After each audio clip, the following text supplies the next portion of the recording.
the first thing you're going to want to determine is what groove head or what sharpener to use for your club. Now, I went online to look up the make, the brand of these clubs, and it told me that these had V-shaped grooves, so you might want to do the same for your clubs.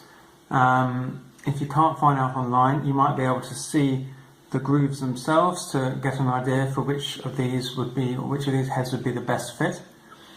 If you're still unsure, then I would suggest that they are probably V-groove clubs. They're certainly the most common.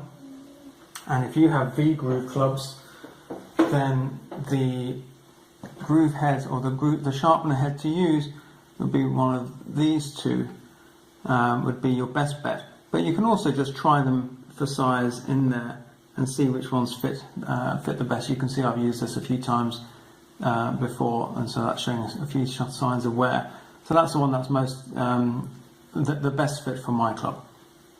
Okay, so in preparation, I've washed the club with just soapy water and a wee brush just to get rid of some of the surface dirt, and I'm going to protect the edges of my club with just a little bit of electrical tape, so that if I slip when sharpening, I won't scratch the club unduly.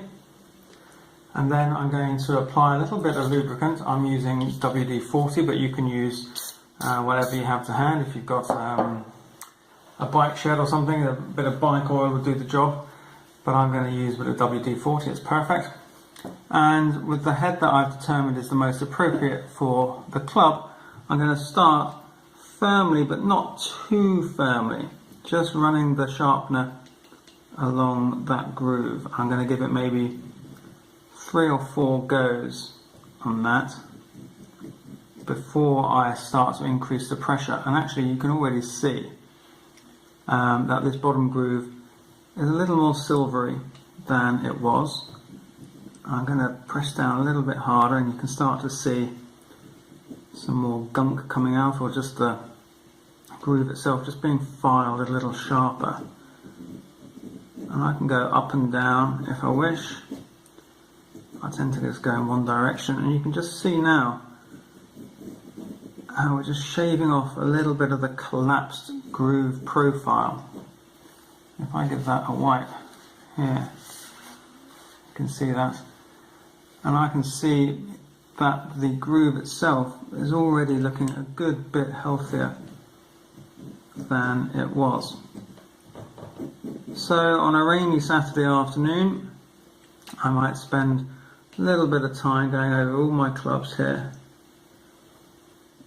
I'll move up to the next groove. Again, I don't start off pushing down super hard, but I increase the pressure after a few strokes. And it's really reforming that groove profile quite nicely. And that really is all there is to it. And you'll find that your clubs then have greater control.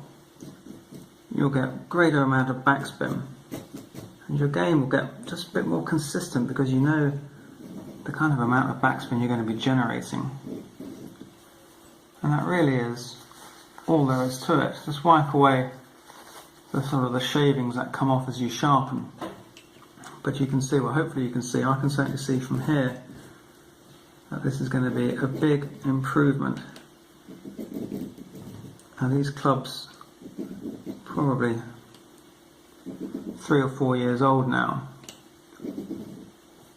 and it does appear that the groove had collapsed in on itself quite considerably, and this is really going to help.